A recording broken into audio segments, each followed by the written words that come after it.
morning or good afternoon, depending on where in the world you're signing in from. I know I saw people from at least 8 time zones today, so I really appreciate you joining us.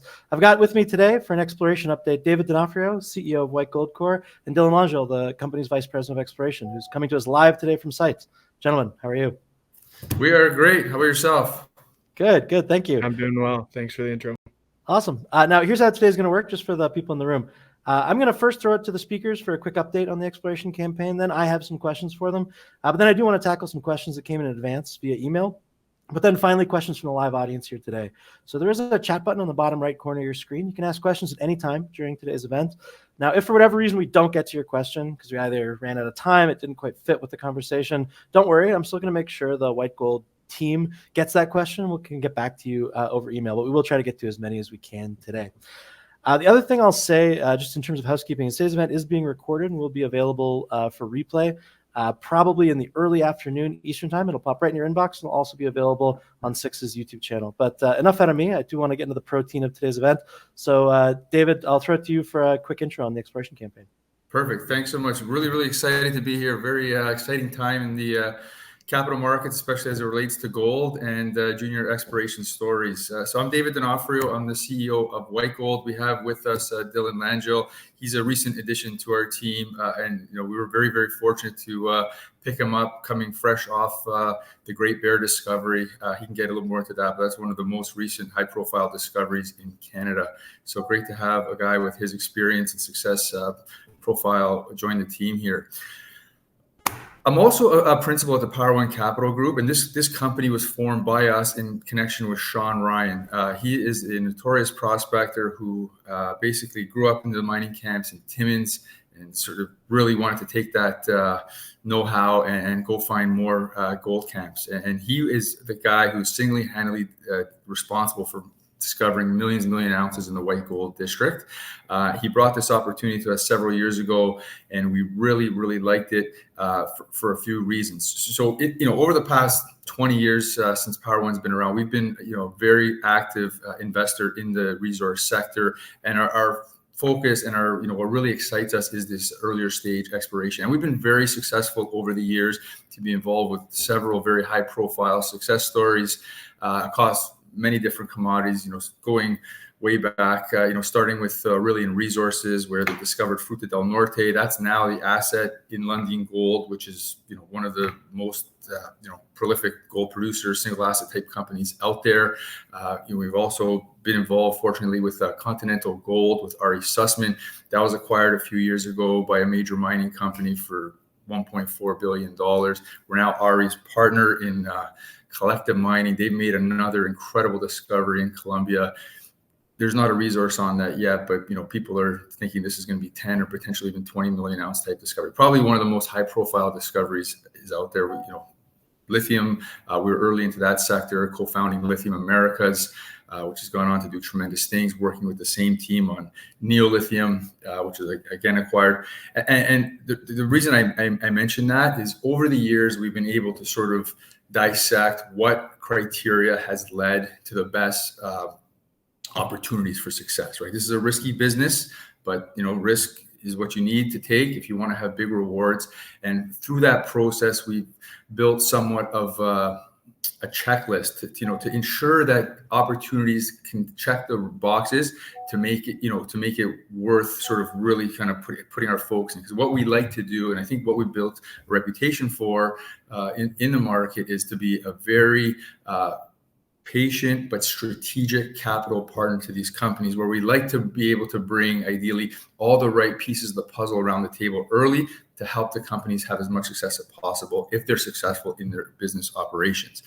So when we had this opportunity come to us from Sean, it really checked all the boxes. And just for maybe some people that don't have all the background, White Gold Corp, our asset portfolio is in the Yukon in Canada.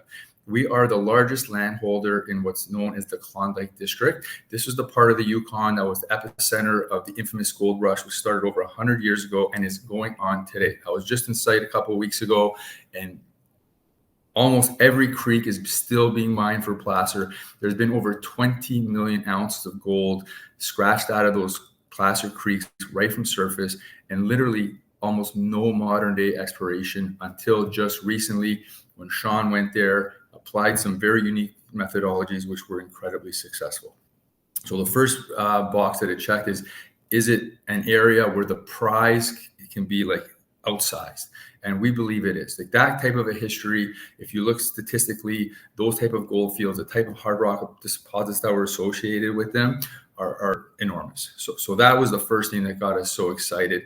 B, jurisdiction, like that's always been important to us. In this day and age, as you can imagine, it's even more important. It's in Canada. It's in a territory where they are extremely supportive of mining.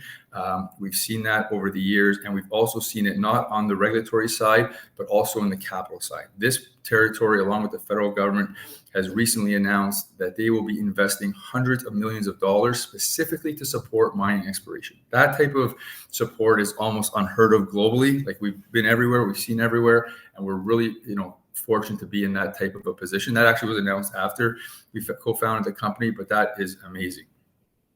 The geology, I think the Yukon is now widely understood to be one of the greatest frontiers in Canada from a geological potential perspective that has not seen significant amounts of work. Obviously, there's other camps, in Quebec, in Ontario, Newfoundland, where there's been a lot of gold discoveries and other mineral discoveries.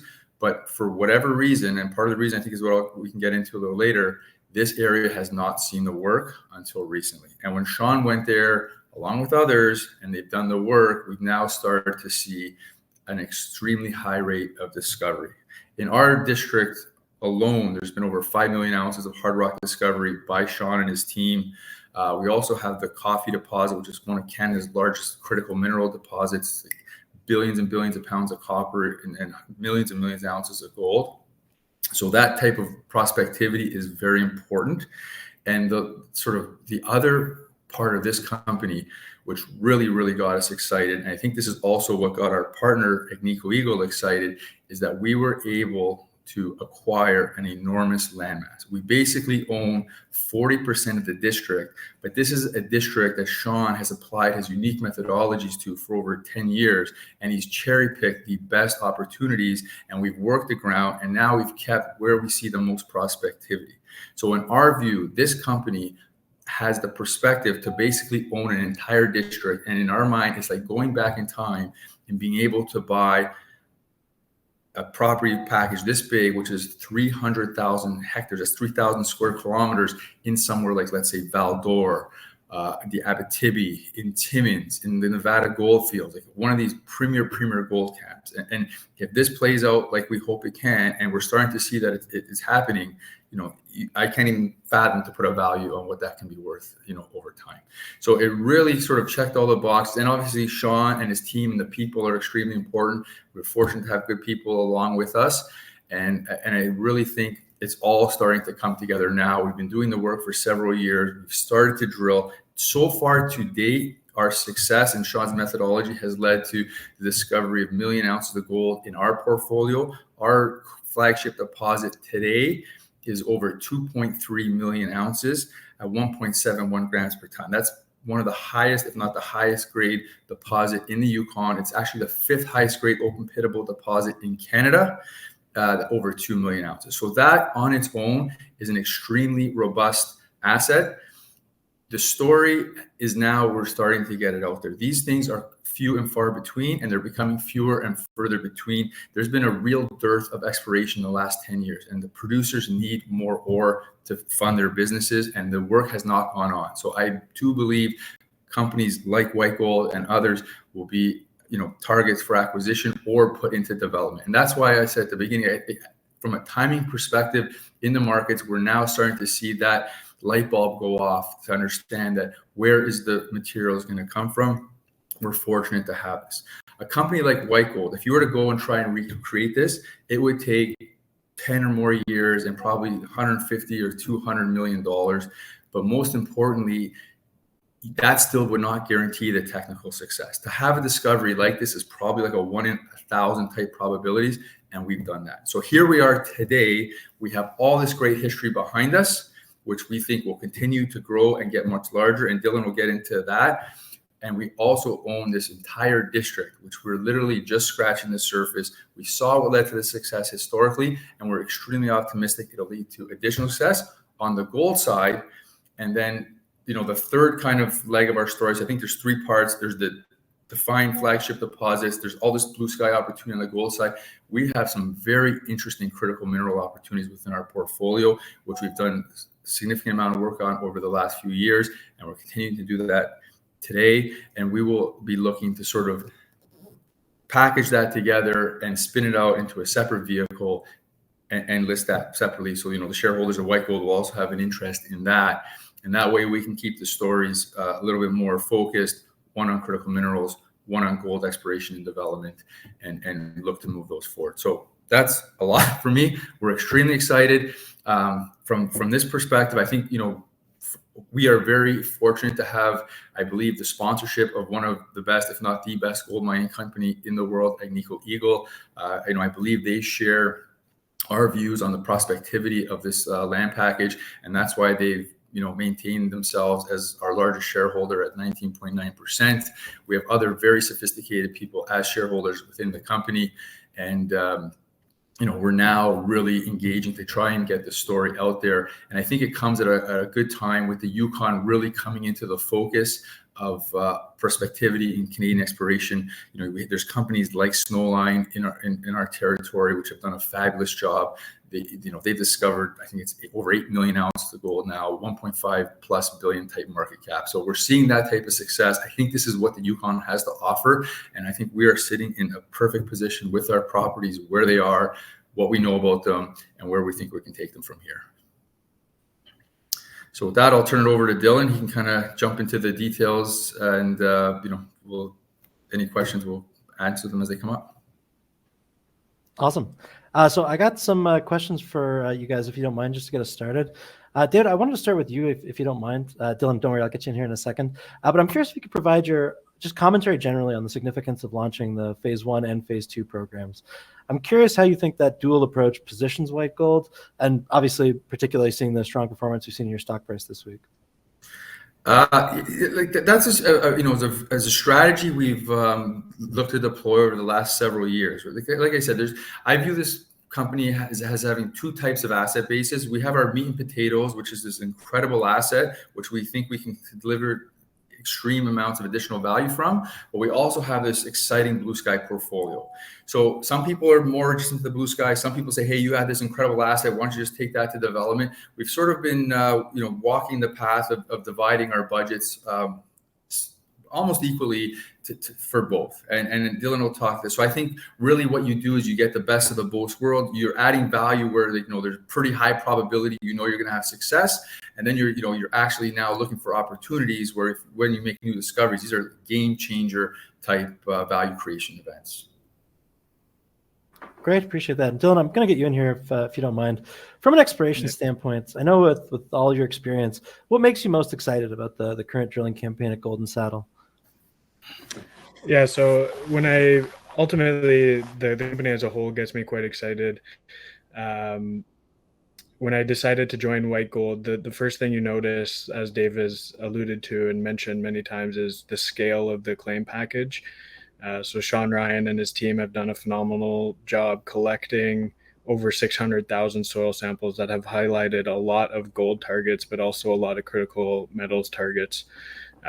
So that's an exciting opportunity. We're going to kind of break those up into two streams, and that's where you saw the two recent press releases where we've announced two separate programs to kind of tackle those avenues. So the critical metals exploration program with the IP geophysics, and then the drilling. To answer your question specifically on why I got so excited about Gold Saddle and the existing deposit and resource, I think maybe I'll share some graphics and then maybe flip between some slides and leapfrog maybe to give the viewers some context. That'd be great.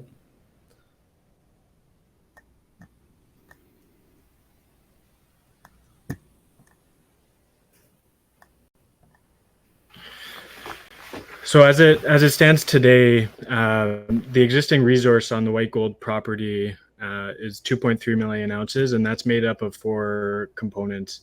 It's the Gold Saddle, Arc, Ryan Surprise, and VG. And the thing that caught my eye is these things are all, as you can see from the figures on the right, these are all open for expansion.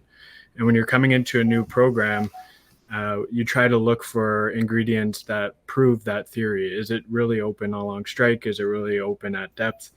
And you start to dig through the data, and you hope to find positive indicators that there really is room to add to this resource. So that's what I started doing. I started diving into the data. And before I get into Leapfrog to show you kind of what I've been finding, I'll just give a high level overview. So the Gold Saddle deposit, it's hosted in a sequence of metavolcanic and meta-intrusive rocks of the Yukon Tanana terrain. And this deposit's structurally controlled. And it's it's associated with two key fault sets. And those two key fault sets are these east-west striking shear zones and these north-south striking thrust faults. Those fault systems ultimately act as conduits for gold-bearing hydrothermal fluids, and the structures control the geometry of those ore bodies. So if I flip over to Leapfrog,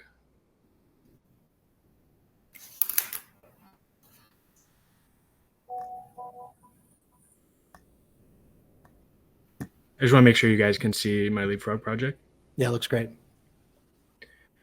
So we're looking down from the sky. We're looking down over on top of Gold Saddle and Arc.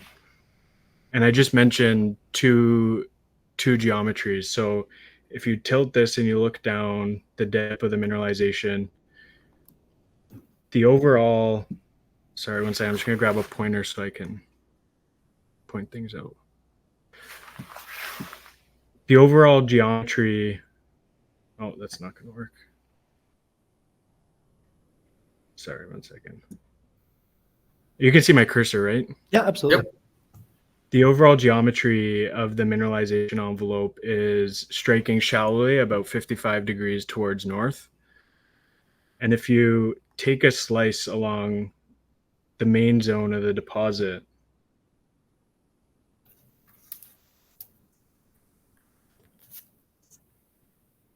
what you start to identify is that internal to this carrot-shaped mineralization envelope, there's potentially these high-grade tabular pipe-like ore bodies that are forming, and that's likely controlled by these structures. So something you start to recognize is there's two holes at depth, this hole at the bottom and this one above, that are about 225 meters spaced apart. And they ran good grades. The one at the top ran 2.7 grams over 3.6 meters, and the one at the bottom ran 3.5 grams over 2 meters. So those are good intercepts, but it didn't really capture the plunge of this potential high-grade system. The core of this system, these drill holes at the core, are intersecting grades like 3.7 grams over 66 meters, including 7 grams over 23 meters. It's a really high-grade core. And there's also other intercepts that are 8 grams over 10 meters.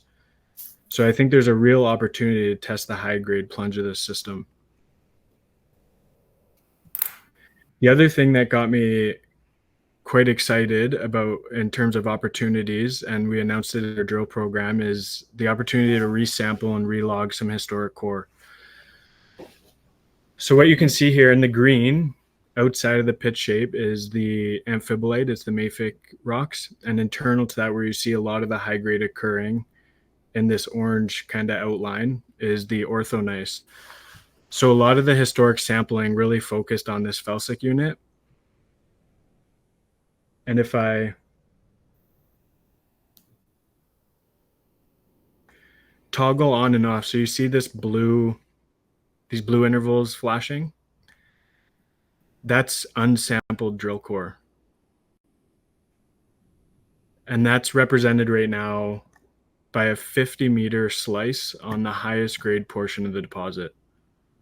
So you start to question the opportunity around sampling core outside of the felsics, what previously were thought to be containing the high-grade quartz veins, and you start to look for opportunities to sample the quartz veins in the mafics. So a few weeks ago, we had a tour come through with the Yukon Mining Alliance. So I was out in the field with our senior geologist, Steve, and we were pulling core to show the tour coming through. And one thing we started to notice was we were opening all these boxes of core, and there's a lot of amphibolite mafic rocks with quartz vein in it that just weren't sampled. So what we started to look at was, well, where's there examples that this core is sampled, and does it run? So I want to direct your attention to this hole. It's outside of the orthogneiss. It's in the amphibolite in the mafic package, and it's got quartz veins. And fortunately, this hole was sampled. So if I just flip back to the presentation, I have an example here.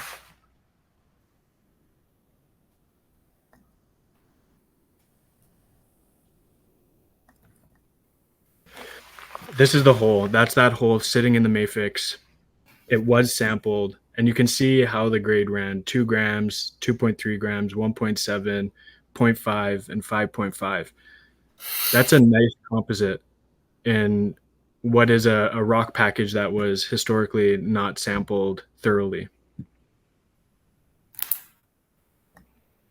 So that got me quite excited. It's a pretty low-hanging fruit to go out. It's cost effective, pull all these intervals highlighted in blue and start resampling them. And I think what you're going to start to see is you're going to have an opportunity to reinterpret the mineralization system, and it opens the door to the understanding that these quartz veins are coming from depth. So this plumbing system that's feeding this gold is open, and we need to drill test that. The other opportunities that exist that are mentioned in the press release are with the hanging wall and footwall mineralization that hasn't been captured in sampling in previous years as well. So if I go back to a topo view looking down,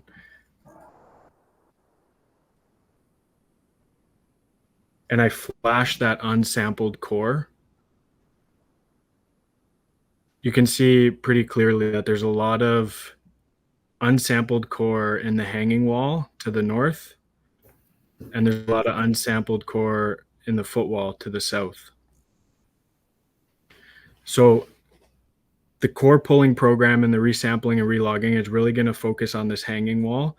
And we're going to start to see that there's grade there that improve the strip ratio and the economics of the open pit. And I think that we're going to add a lot of ounces once we start diving into the remodeling and wireframing, which controls that resource model. The drill program specifically,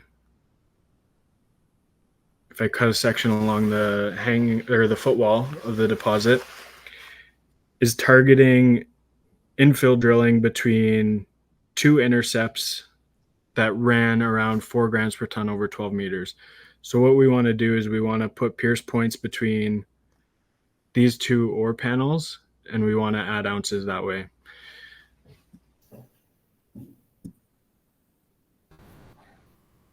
So as you can see, there's a handful of things that got me quite excited about the opportunity at Gold Saddle. And those are kind of just 4 topics. It's parallel zones, so we're going to test those through drilling. It's the relogging, resampling of the historic core.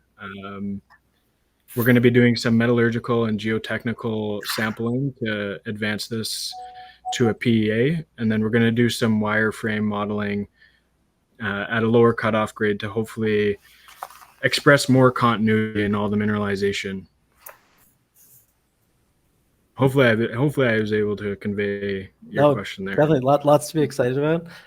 David, I'll throw it to you on strategy, actually. So I gather just from all this, but also the press release, that the Golden Saddle Zone is open in multiple directions, significant expansion opportunities in both that hanging wall and the footwall zones. So I'm curious, from a strategic perspective, how does expanding Golden Saddle compare to developing those other deposits like ARC, Ryan Surprise, and VG in terms of timeline of production, capital efficiency, et cetera? Yes, so it's a good question. So one thing that should be clear, like those other deposits are actually all part of the same project known as the White Gold project. They're very close to each other.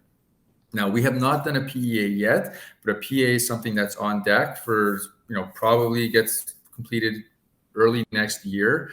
And that is a very important milestone in the development process for a company like this. And so, Dylan, that was an excellent job of sort of talking about one aspect of one area where we think we can see tremendous growth. And maybe this will come up a little bit later, but just to sort of boil that down. So there is the project itself with the 4 ore bodies. In the last couple of years, what we've been doing is not so much drilling this main deposit itself. We sort of knew it was there. We knew it can grow, but strategically what we said is, let's go look for other zones of mineralization within a close proximity. So we gave ourselves a 10-kilometer radius, knowing that that would then encapsulate all part of the same project. And we were very successful with that. We discovered the Ryan Surprise. That is a brand new discovery. We included that into our last resource update.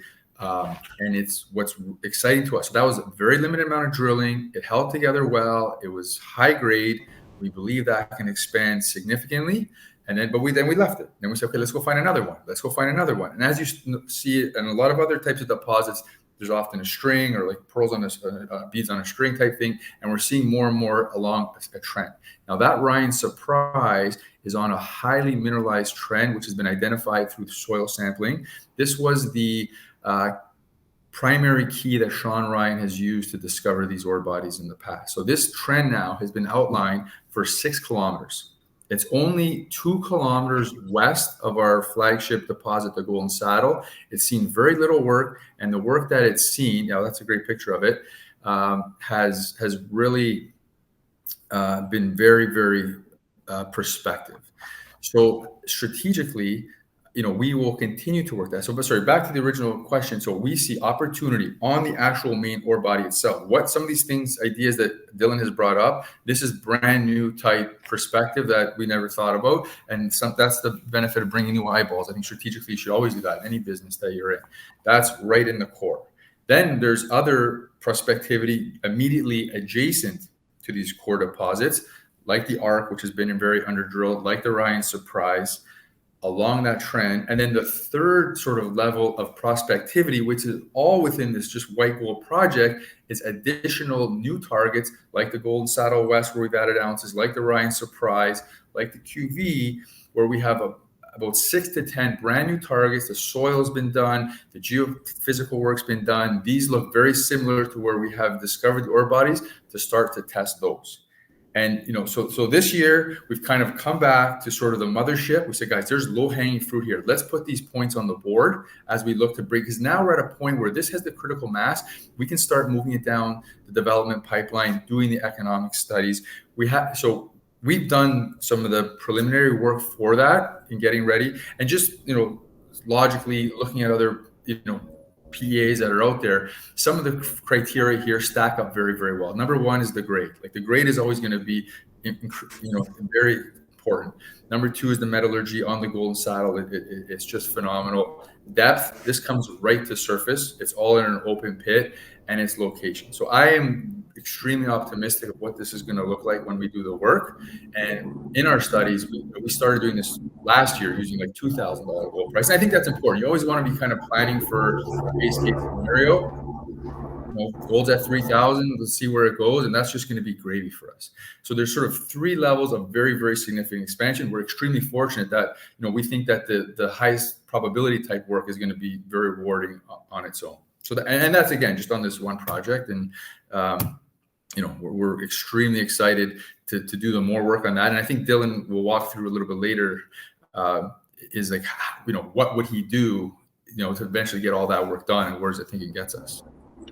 Yeah, I think you hit the nail on the head, David. I think the thing to remember is Gold Saddle is kind of the most near-term opportunity to add to our resource base, and that's something that we really wanted to tackle this year. We wanted to take Gold Saddle off the shelf, dust it off, and show that it's bigger than it's currently modeled in terms of ounces. And there's some really low-hanging fruit and opportunities to prove that. So I think that's where the start is, and then And then we continue to look abroad on the white gold property. And from the map that was displayed, you see there's gold and soil anomalies everywhere across the property. So once we tackle Gold Saddle, prove our theories, we're kind of gearing up for a bigger program next year. And I think you'll start to see some exciting opportunities develop from that. And sorry, one other thing I should add, and if I'm getting ahead of future questions, you can ask those or not ask those later. In terms of the catalyst, we're going to have a significant amount of catalyst in the very near term. Part of that is going to be a resource update for work that has been done before everything we've been talking about so far in this call. There's been an area identified in and around and adjacent to the Golden Saddle called the Area for Future Exploration. It's about 10 to 12 million tons, grading somewhere between 1 and 2 grams.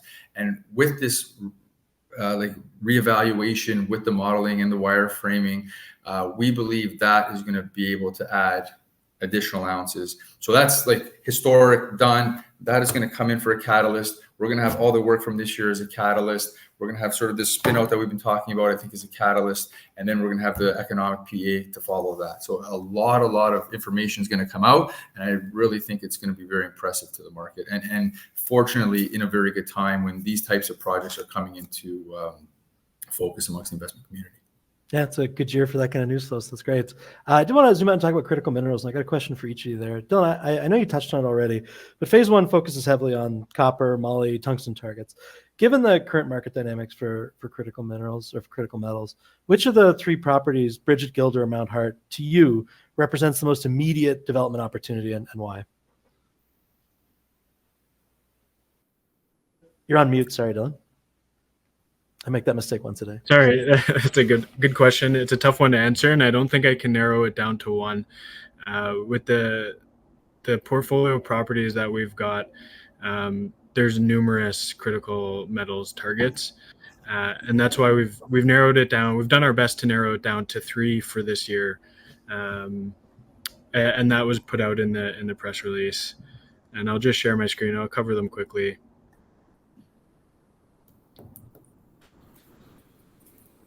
So the first property, all these properties present as copper, moly, tungsten, tellurium, silver anomalies in soil. So what we decided to do is run IP surveys on them. So we're going to run broad gradient IP surveys, and then we're going to follow those up with selective dipole surveys to give us that 3D look at things. So the first target that we're tackling is the Mount Hart target on the Nolan property. And if you look at the figures on the right, it represents a large-scale bullseye zoned multi-element geochemical anomaly, including elements of gold, silver, copper, tungsten. And the way that it presents with that bullseye kind of pattern, it tells us that there's the potential for a porphyry system to exist at depth. So the distributions lie within a strongly silicified and locally clay-altered conglomerate, and the rocks observed on surface are a series of biotite-altered hornblende diorite plugs with potassic alteration. So mapping strongly suggests that there's a porphyry at depth, and the alteration at surface suggests the same thing. So we're doing a 34 line kilometer gradient survey on that as we speak. The other exciting opportunity in the critical metals stream is the Bridget target on the Peddler property. So that's a 3 by 3.5 kilometer anomaly. It's quite large, and that sits just 20 kilometers northeast of Western Copper and Gold's Casino deposit, which is a significant deposit in the region. And the tungsten anomalies are quite high. So we see tungsten anomalies upwards of 101 ppm, with a lot of the samples frequently above 30. And those are overprinted by both copper and moly soil anomalies. And the copper anomalies are commonly greater than 100 ppm, and the moly anomalies are commonly above 300 ppm. So we're running a 40 line kilometer gradient survey over this target, and that's actually complete. So we're about 50% complete our geophysics program as of today. And then the third target is known as Gilder on our Looney property. And again, this is a high copper and moly soil anomaly target.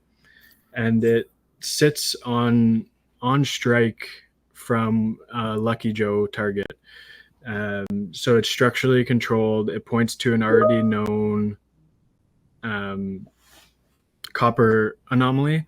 So we're running a 22 line kilometer gradient survey over that, and then we'll follow it up with a selective dipole survey.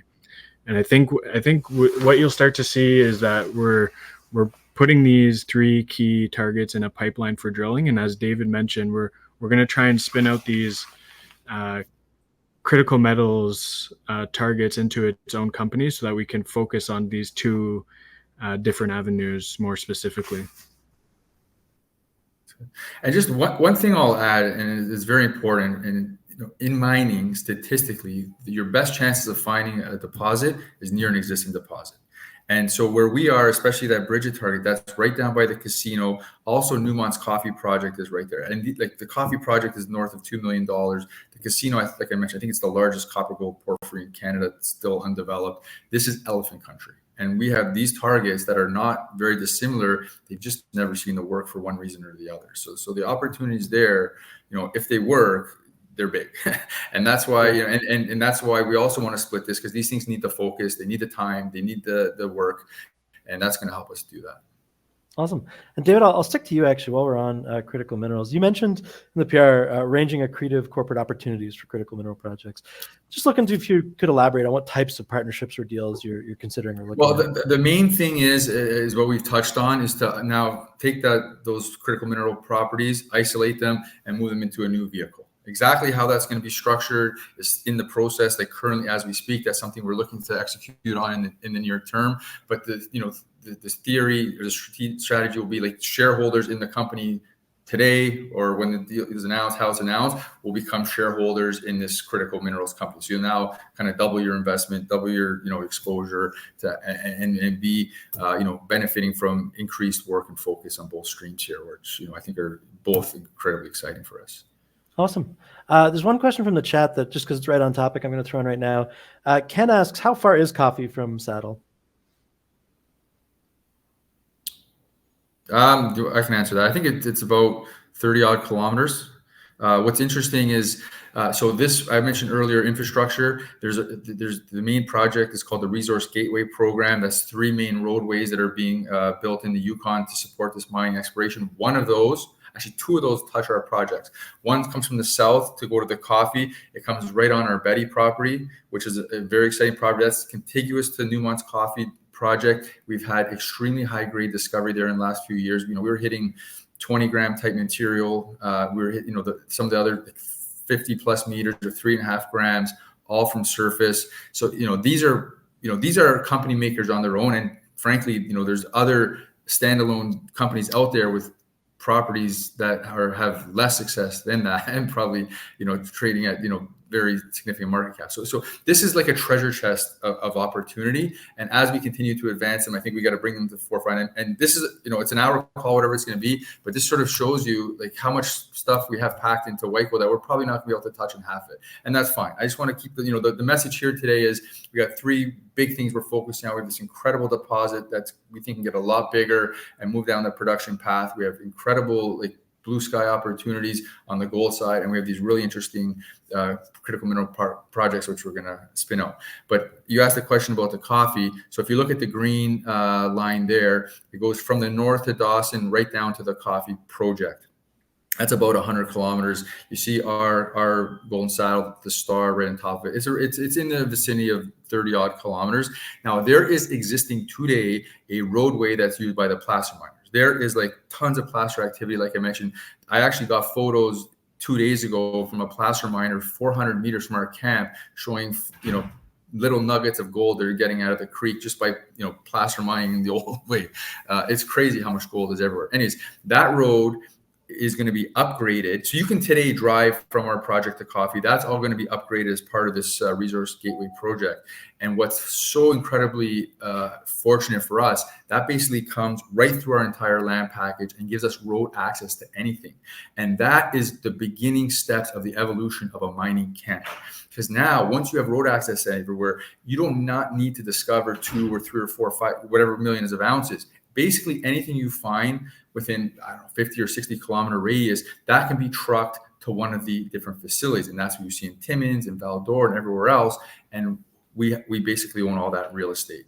Because, I think the Coffee, that project is fully permitted now. That's going to go, that'll be a heap leach. We'll have our mill. Depending on what type of ores, you have 2 of the options that you need, and it's all going to work. So it really, really increases the economic prospectivity for everything that we have. It's very, very important to us.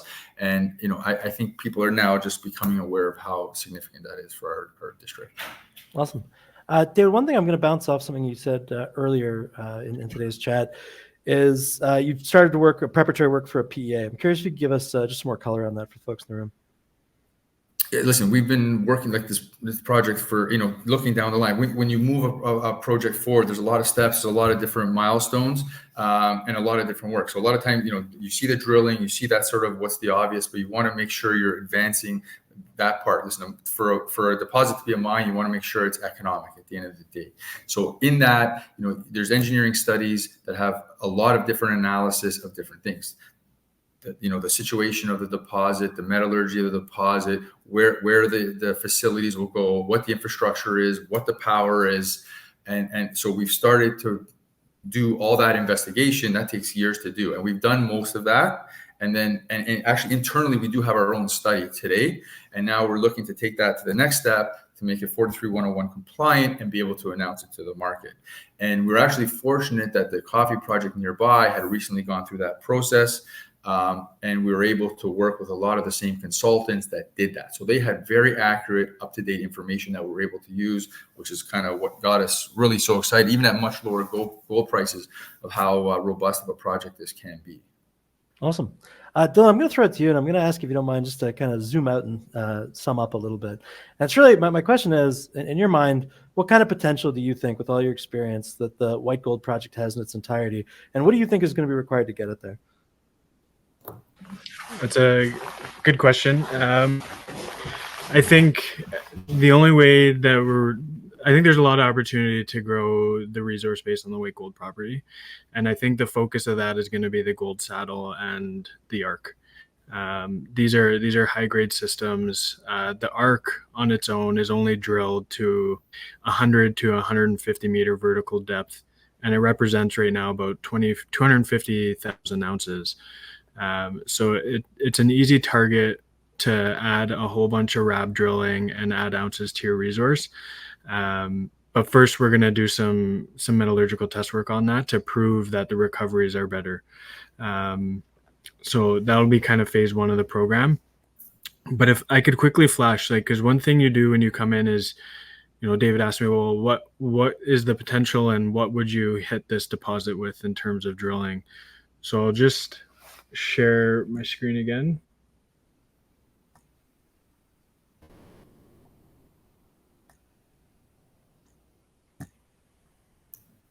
Just confirm you can see Leapfrog there. Yep, that's good. Yeah.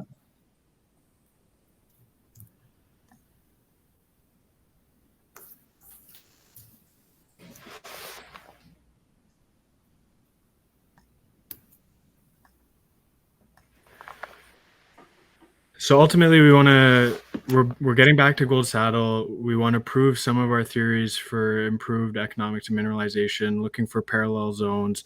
We're going to drill into the footwall breccia. We're going to add ounces through the hanging wall mineralization and remodeling.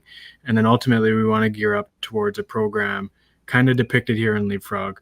So we want to put a series of holes into Arc, and we want to put a whole bunch of drilling into Gold Saddle, and we want to add ounces. And this is kind of what, if the program was bigger, this is kind of what we would do, and that's kind of what we're geared up towards for next year and the year after. Just to jump in for one thing, it's like this is sort of a semantic definition thing. When Dylan says improve, that's more, like make even better. This is already great from what we're seeing, but it's adding like gravy and icing to the cake here. Just to put it in sort of a capital markets mindset for people to understand it. I appreciate that perspective. David, I got one last one for you before I jump into questions over email. I know with 300,000 hectares across 21 properties, just trying to get in your head strategically, how are you prioritizing capital allocation between expanding known resources versus exploring the greenfield targets? What's driving those decisions?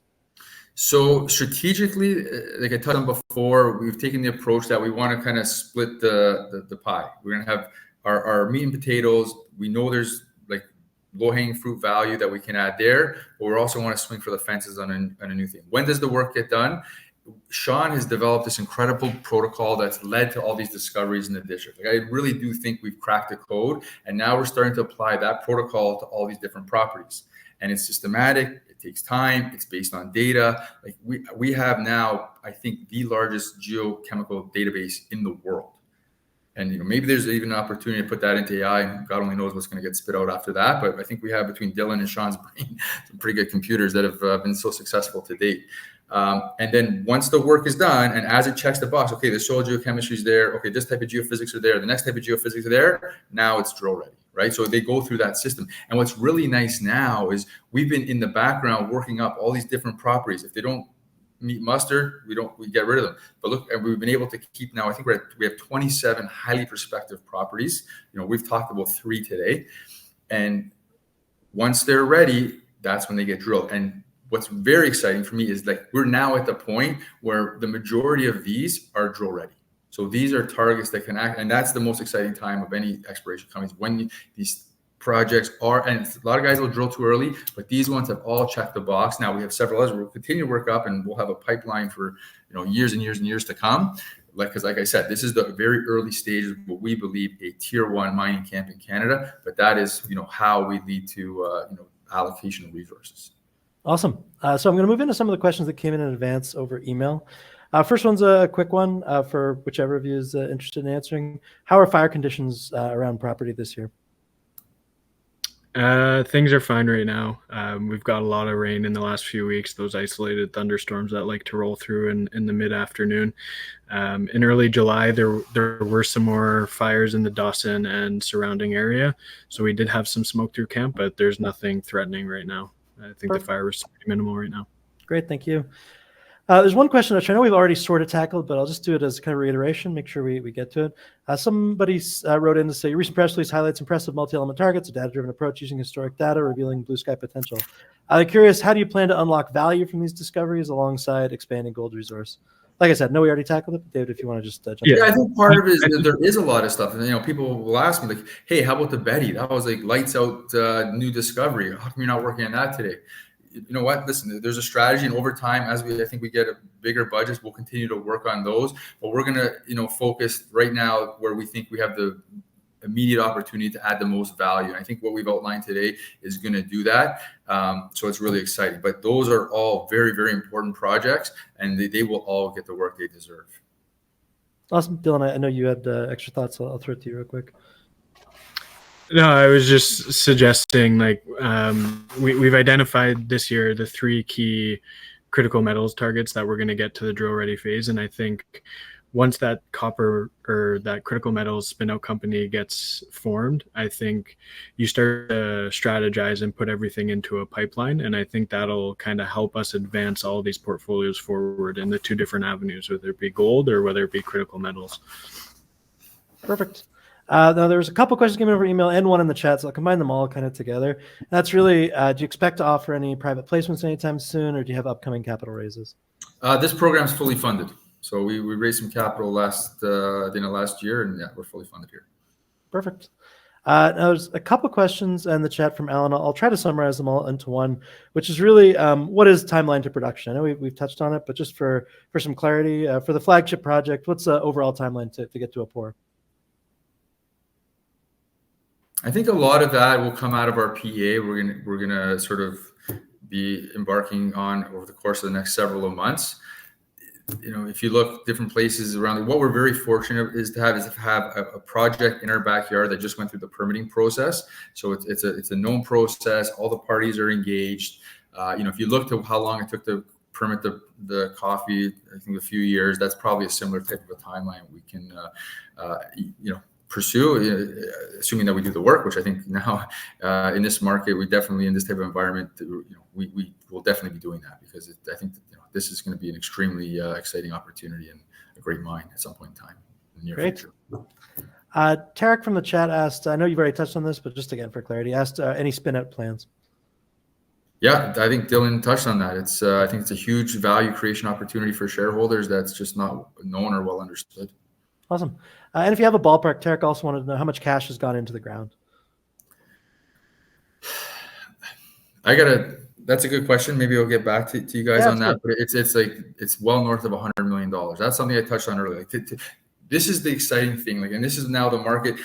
We're in a gold cycle here, right? The gold price started going up about a year ago. And as this happened in all the gold cycle, the capital is first going to go to the producers, the Agnicos of the world. Agnico's had a tremendous, it's gone from $60 to $175, and I think it continues to go higher. They're just, such an amazing mining company. Then the capital looked to say, okay, well, what's next? Okay, the mid-tiers. Okay, what's next? The developers. What's next? These exceptional discovery stories like Collective. And here we are today. So the capital really hasn't come to this, I'll call it next subset, which is companies with good assets in good places, until I feel just recently we started to see a little bit of interest. Like my phone's rang more in the last 2 months than it has in the last 2 years, because people are saying, all right, well, we've had these returns, and maybe, let's try to figure out where that next piece of leverage is. And when you look to it, and it makes sense, because now, like I said, to go and recreate this, you're going to take for sure more than 10 years, and for sure more than $150 million, probably 200 or more in today's dollar. So it's well north of $100. It's a lot of time, but most importantly, we've had the technical success, which is a very low probability to do, and that's a kudos to the team. And what we're really so excited about, we've seen the signatures that has led to that success. We see what we have on the balance of our portfolio, and we expect to be able to do that over and over again here in the coming years. Just to add some context, it's not so much dollar figures in the ground, but I do have some stats on the current resource with those 4 deposits with Gold Saddle, Arc, Ryan, Surprise, and VG. So we've got about 80,000 meters in the ground across 300 holes, to give you some context. So that's not a ton of drilling. It's a decent amount, but it's only down to a vertical depth of 500 on Gold Saddle. So I think that tells you a lot. Yeah, I think one of the things that Dylan sort of opened my eyes on, he said, listen, when I was at Great Bear, my job was to take that thing from discovery up to as many ounces as I could. And he started at 2 rigs to you can tell it. And we've never had that. There's never been that type of investment. I think that's some good context. And maybe Dylan, you can share more, like when the opportunity is done. Yeah. Yeah, that was coming into joining White Gold, that was kind of my key priority, was to convince Dave and the team that we should get back to Gold Saddle and we should grow this thing, because there really is more opportunity. And I hope I've been able to convey that today on the call.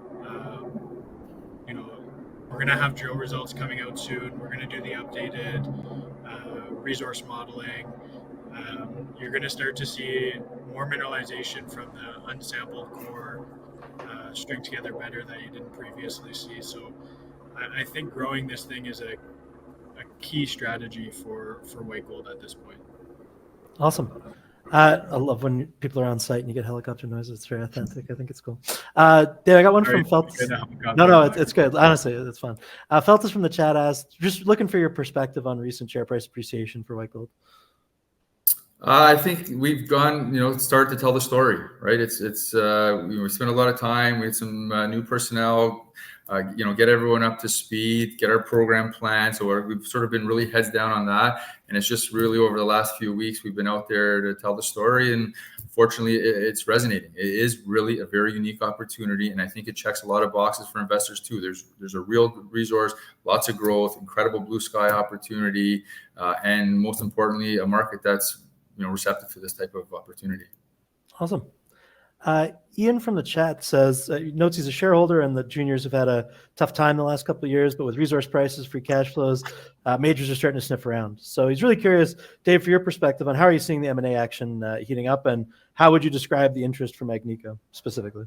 Yeah, you know what? That's a really good question, right? Like from a capital markets perspective, from an investor's perspective, like you're driving value in certain ways. What does the market like to see? And I think for the last couple of years, no one's disagreed that these juniors were undervalued, but there was really no FOMO, right? Like why would I, I can buy something bigger, and they're sort of bumping along this multi-year bottom. Like for people maybe that aren't, like, the basket of juniors has basically been at near or at all-time lows for the last several years, even with gold going up to basically all-time high. So there's this huge delta, which hopefully will come to close, and as the interest comes, I think it accelerates upon itself. One of the factors that does drive that historically is M&A, and that has started. We're starting to see it. We're starting to see better and better gold prices paid. There was an M&A event 2 weeks ago where I think the price is about $160 an ounce. So you kind of take that as somewhere in an earlier stage of the M&A cycle, and hopefully it grows from there. That would give an incredibly robust valuation to white gold with only what we know today. What's that going to look like when we put out our resource, we do the work, and we can double or even potentially triple our deposit size. So I think that's going to drive it. We're starting to see it, and from being kind of in Bay Street in the flow, I know there's a lot of activity in the sector where these companies now, they're at all-time highs, a lot of the producers, so they're looking to take that leverage and increase it, and they need to, though. They really don't have the supply to fund their production profiles in the future. So I think there's going to be this kind of awakening at some point in time here and once it starts, it sort of snowballs, because then you get a little FOMO amongst the producers and the majors, like, okay, well, that asset's gone, this asset's gone, like we need to get some more assets here. No, appreciate that extra context for sure. I know we're running towards the end of the hour, so I'll just end with one comment from the chat from Ken, who says, let's make this project the next Great Bear. I think that's fun, exciting, considering Dylan's on the call. But the right guy to do it. Yeah, there you go. But Dylan, David, thank you so much for running through all these questions. Thanks to everybody who joined the room. I know there's a couple of questions we didn't get to, but what I am going to do is send all those questions to the White Gold team to make sure that they can get back to you over email. So don't worry if we didn't get to the couple of questions we couldn't today. But thanks so much for joining us, and you can watch the replay if you'd like coming out this afternoon. David, Dylan, thanks so much. Hope you have a great afternoon. Okay, thanks so much, guys. And yeah, maybe we got to do another one where we could dive deeper into some of these opportunities, get the geos on and going. And listen, I hope everyone understands why we're so excited about this and follows us. I think we're in for a great journey here in the next coming years. Awesome. Well, thank you so much. Have a great afternoon, folks. Bye.